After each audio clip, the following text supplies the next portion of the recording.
What is up, everybody? Sean Sheehan back here with another edition of the Sheehan Show on Sherdog.com.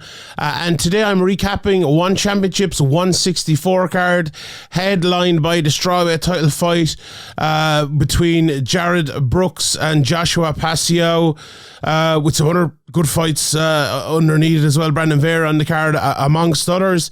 And it was two cards this weekend. Obviously, I'll have a recap for the other card as well on YouTube if you want to check that out.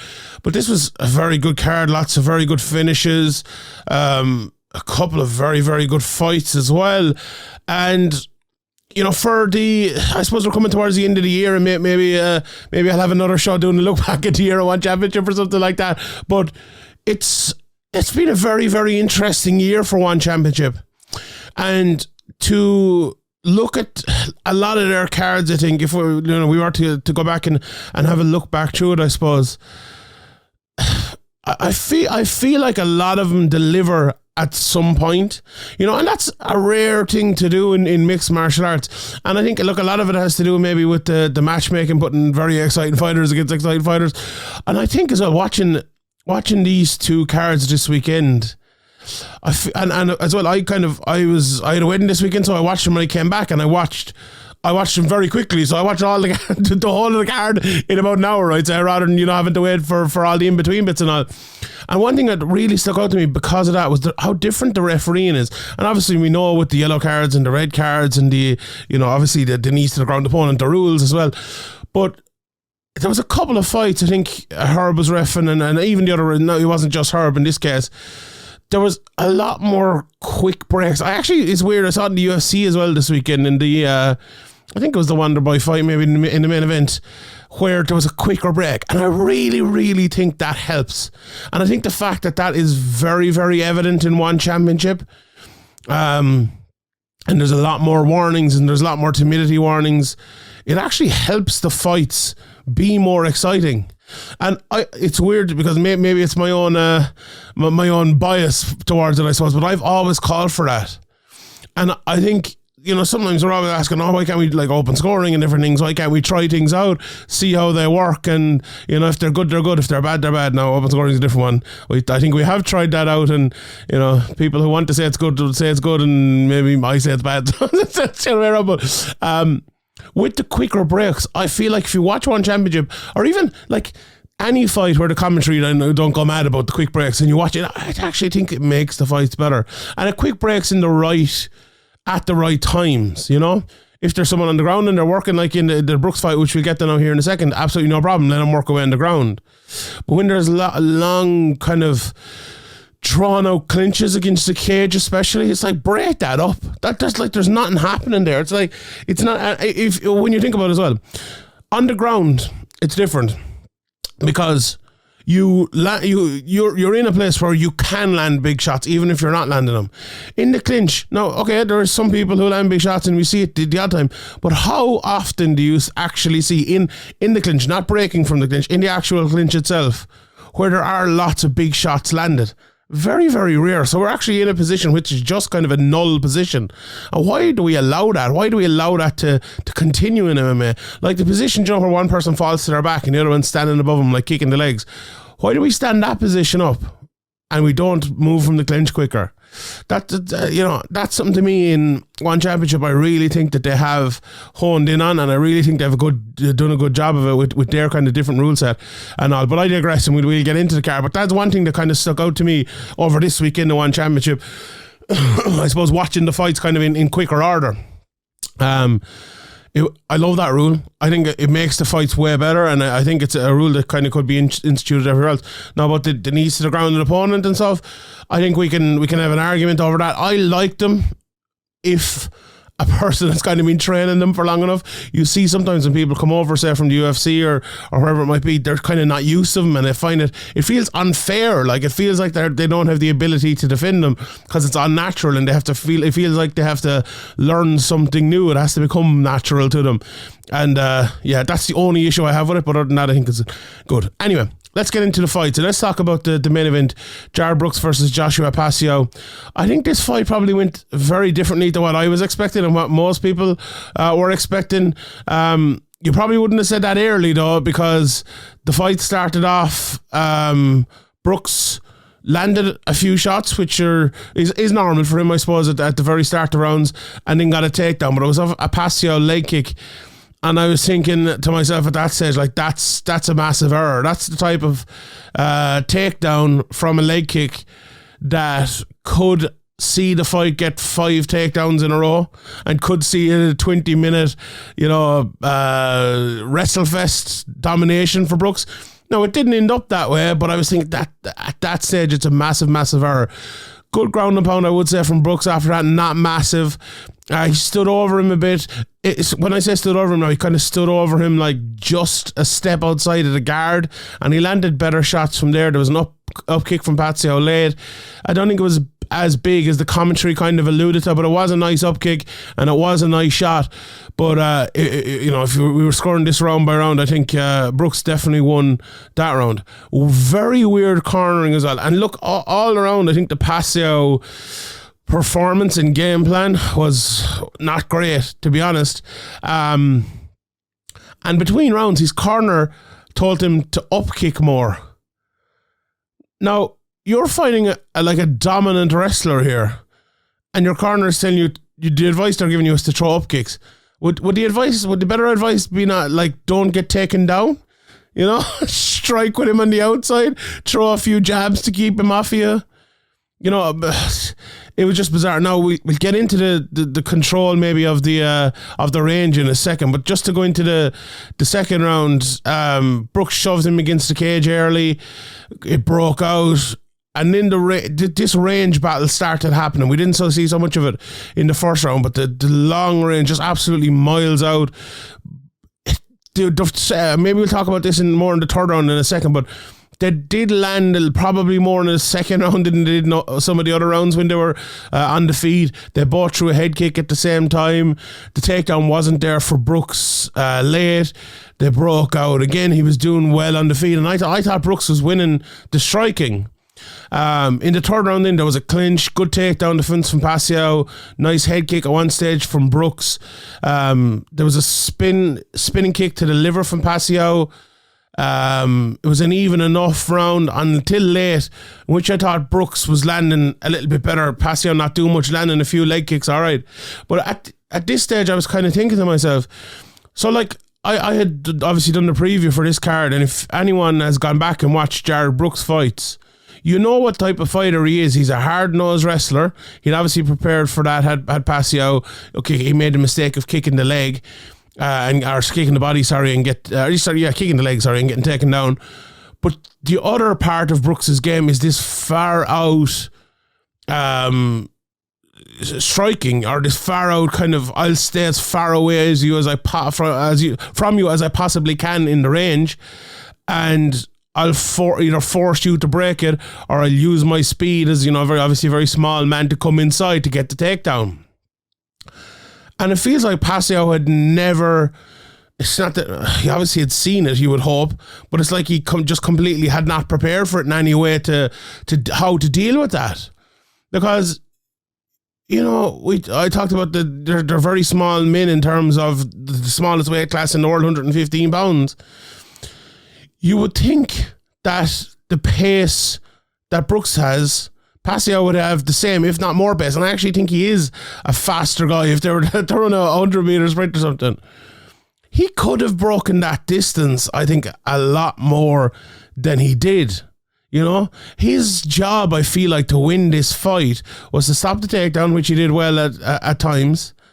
And the next part of it was to break that distance to get inside on Brooks. And when I mean get inside, get inside is probably the wrong way. It's probably get outside on Brooks. You need to close off that cage. You need to push him back. You need to push him against the cage and get him like trying to take you down from with his back against the cage. Use your sprawl, maybe get on top yourself, or else stand back up. And when you do that 2 or 3 times, if you do stand back up, he's going to stop going for those takedowns. And your punishing pace, your pushing forward is actually going to pay off, because you're going to start landing your jabs and your right hands and your leg kicks and your high kicks and whatever else. But Pacio didn't do any of that. He just allowed Brooks to fight on the outside, waited for Brooks to come in the inside, where Brooks was either getting a takedown, he was getting a takedown stopped, or he was landing a couple of shots himself. Pacio just did nothing. It was just like, his name is Pacio. It was a very passive performance. It was just a real nothing performance from him, I think, and a good performance from Brooks. But you know, you look around the later rounds, especially round 4, it was basically all on the feet. You know, Pacio just not active enough again. Body kick from him got him taken down. Then late, Brooks took the back, landed some big shots, bloodied up Pacio at this stage. There's a rear naked choke at him late. Could have been, you know, saved by the bell, maybe. Who knows? But again, it was just like everything was going for Brooks at this stage. And as I said, it was a great performance from Brooks, but the kind of the poor performance from Pacio almost took it away from Brooks a little bit. And like, going back watching Pacio fights, he has this in him sometimes. Like, these lads could fight again and he could put on an absolutely brilliant performance and win, maybe even. Like, genuinely. And I don't know what it is with him. He just blows hot and cold. He's one of those fighters. In the 5th, Brooks went for a flying knee and Pacio actually took him down, but Brooks is so good on the ground, he got back up. Pacio went for a spinning shot again, no good. Brooks just circling the outside, got it, and he kind of knew he'd the fight won at this stage, I think. Got a takedown with about 70 seconds left, got ground and pound, some ground and pound in, not too much, and that was kind of it. And he ended up winning the decision then. You know, well deserved. Look, I think I said there, look, if they fought again, Pacio could win. That might be a bit favourable towards him. I think Brooks is the better fighter. He's a very, good fighter. As he said, he was thanking his corner. His striking definitely has improved. Definitely looked better. He was winning on the feet as well as on the ground. And a very good performance from him, worthy winner. But I don't think Pacio will look back on this as a vintage performance by any means. It was not a great performance whatsoever. And I think it might be a while before he gets back into title contention after that. But you never know. Afterwards, Brooks called out Demetrius Johnson. That's a fight I'd like to see. Pacio fights, like the one thing I talked about there with stopping the takedown. Demetrius obviously a very good wrestler, but it's very hard to stop Brooks' takedown, so maybe Demetrius could get taken down in that.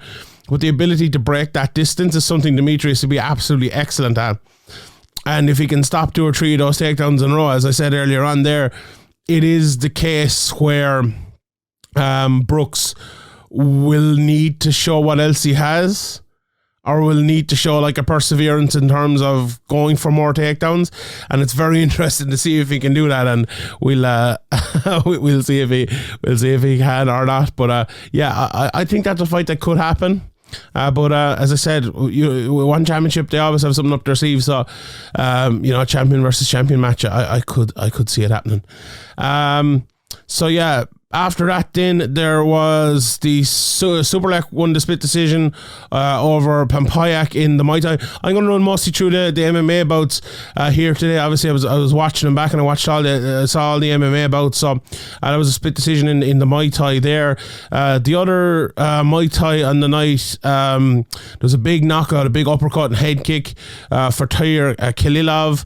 Lara Fernandez won a split decision as well in that. So just 3 on this one.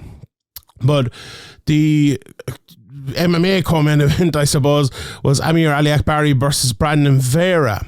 Now, it was interesting, this fight, because I previewed it and I talked about kind of their lack of speed, both of them.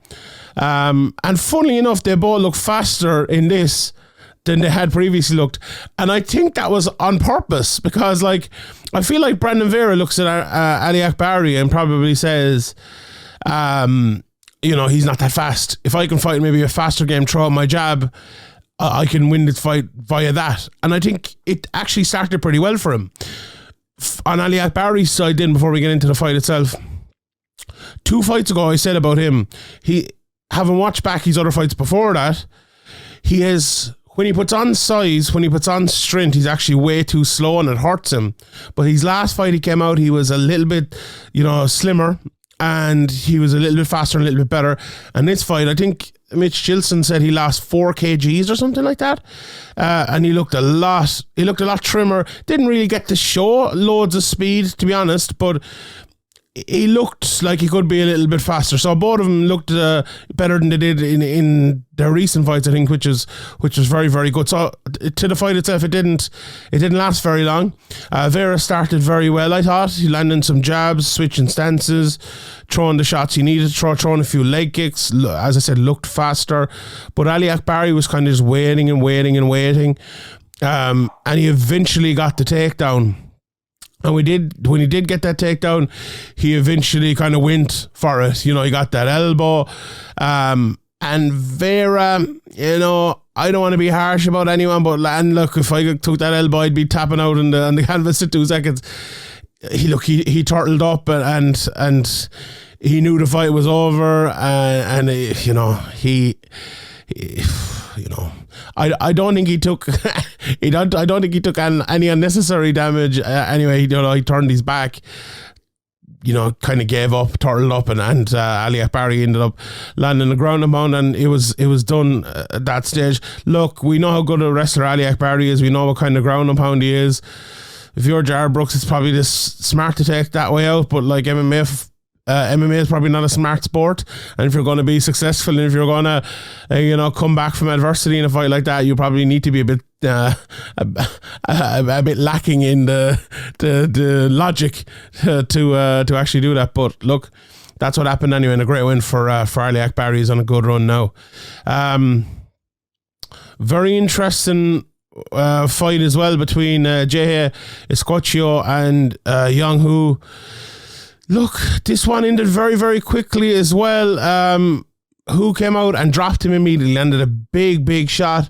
Geje went for a takedown then and got into the half guard, got into side control, took the back, and was doing well, but they got back up to the feet. And again, who started landing those big shots. Geje again went for a takedown, but who landed on top here, landed some big ground and pound. When they eventually got back up to the feet, who landed a massive right hand and slept him towards the end of the first round. Coming into this as well, after doing the preview, I found it hard to maybe to find a winner in this one. God almighty, after it, we definitely found out who the better fighter was here, and who was the better fighter. Indeed. Just with Geje, I just look at him and I think a little bit like that. He, to me in this one, it was you look at it and you think maybe he's a little bit long in the tooth to be fighting guys like this. Okay, he's only 33 years of age, but at the same time, you know, you're fighting a guy like Yong who is 26. You know, it's in MMA terms, in fighting terms, they haven't that. You know, how many more fights does he? He's 9 more fights in, so not loads. When you're fighting that, you know, that flyweight / bantamweight as well, that speed makes an awful lot. The youth makes a difference. So that to me, I think Geje a few years ago, probably, maybe not. Maybe he would have won the fight, but I think it would have been a lot closer of a fight. It would have been a lot probably better of a fight in terms of the evenness in it. But take nothing away from Yong, who definitely deserved to win that one. It was a similar sort of case in Jeremy Pacatiw against Tial Chang. This was a great fight. Pacatiw landed some lovely leg kicks early. Thang landed a big right hand. Absolutely crazy exchanges here early in this one. If you haven't seen this fight, definitely go back and watch it. It was a body lock takedown then from Chang. Armbar Tim from Pacquiao. Honestly, I thought he had it. I was getting my armbar tweet ready even though I was watching it afterwards. But they got back up anyway. Wasn't able to finish it. It was good defense from Chang. I've written in my notes here, 1 million punches from Pacatiw. It was punch after punch after punch after punch, non-stop. Body kick from Chang. Lovely body kick was landed, and he landed actually a couple of them. And I think it was maybe 3.5 minutes into the round where I was like, okay, they've finally settled, because it was just mad exchanges, arm bars, everything. And the pace kind of slowed a little bit, but not slowed in terms of them getting tired or anything, just because they kind of got into the fight.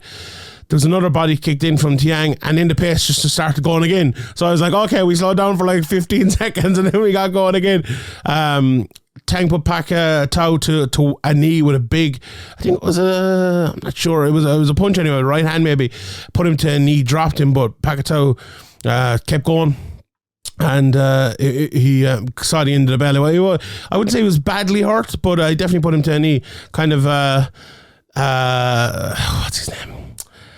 Dustin Poirier, back in the day, McGregor was always talking about him. The Swedish guy, oh my God, what's his name? Anyway, I can't remember. Ali, is Ali his name? I can see his face. I was in an elevator with him once in Dublin, but anyway. Wild exchanges in the second round. Pacatiw was winning though. He was definitely winning. You could see it, and he was winning kind of more clearly. Takedown try was unsuccessful for Chang. Pacatiw went for the guillotine, ended up on bottom, which I thought initially was a mistake, but then he got into the triangle, and it was a lovely triangle. Tightened it up, and Thang ended up tapping. So very good first round second round submission win for Jeremy Pacatiw there. Yeah, just impressive all around. There was a couple more MMA fights as well on the card. In the what division was it? Let me have a look here. 135/145 pound division. Drex Zamboanga took on Adonis Sevilleno. Adonis got in for a quick takedown. It took a minute to get it. It was just clinch. There was a clinch, then again. Drex gets back up, out into the open then, but then Drex went for another clinch, eventually another takedown. The rear naked choke wasn't in from Adonis that he went for after getting the back. Both landed some hard shots late. A knee from Adonis at the end of the first round, and a right hand from Drex. Takedown for Adonis again. Sorry, in that first round it was actually Adonis getting all the takedowns. He got the first one, he got the second one as well. There's a big right hand from Drex. Then in the second round after the Adonis takedown, Adonis was just constantly clinching, but then Drex ended up getting the takedown. It was in the second round that Drex got the takedown of his own, and he had better control on top. I took the back, then into side control, adding bits of ground and pound in. It was Drex, and up. They got up late, and there's again exchanges late at the end of that round, and some nice shots at the end. Just watch the last 20 seconds of both the first and second round. It was the best action of all of it. And Adonis takedown again after shots in the open clinch. Better ground and pound this time. Got back up, and then Drex got a takedown, and ground and pound from Drex, it was even better again. So it was a very kind of back and forth close fight. Drex ended up winning the unanimous decision, and you know what? I think that was the right decision. I think his control on top was better, but not just the control, it was the shots that were landed. And although Adonis kind of dominated that first round in terms of the position, I think what Drex did in the latter two was way better, and I think that was a deserved win there. The next fight up was Mark Sangiao against Anacleto, Lauron. This is a fight I hadn't previewed. It just appeared on the card out of nowhere, but it was a very good fight. Immediately a flying knee. Yes, this was the fight where they just went insane from the very start. An immediate flying knee from Lauron, ended up on bottom after the clinch. Sangiao got ground and pound, got the back, landed massive shots, and then ended up getting the neck crank. I thought it was a neck crank. Maybe people would argue it's a rear naked choke.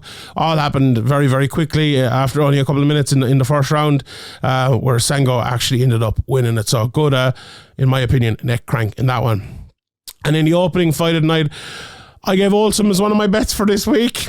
She got knocked out in how many seconds?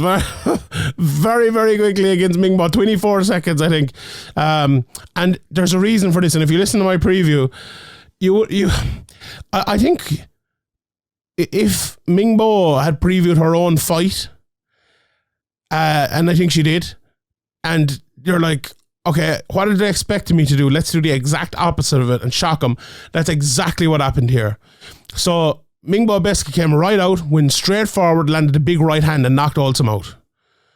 And she shocked her, because if you look at Meng, people know about her striking, and